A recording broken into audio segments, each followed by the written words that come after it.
I've touched on backplate cooling before, but that setup wasn't really practical. This time, I want to make something that you could actually make yourself using scrap metal. Most of the other videos out there say that this either doesn't work or they're just making decorative backplates, so let's make one that actually does something.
That's not bad, but I have another idea.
The metal backplate definitely dropped the temperature, but did it make any difference in game?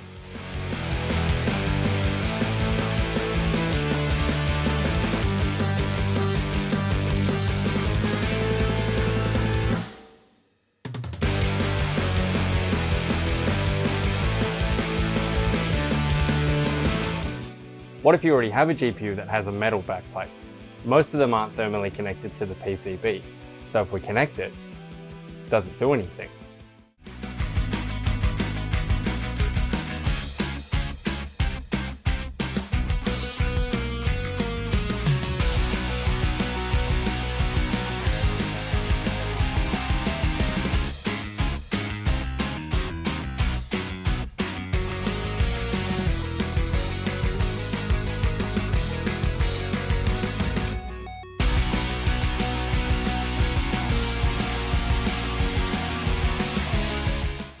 Swapping from plastic to metal dropped temperatures right away, and even an already metal backplate went from 69 to 61 just by connecting it properly.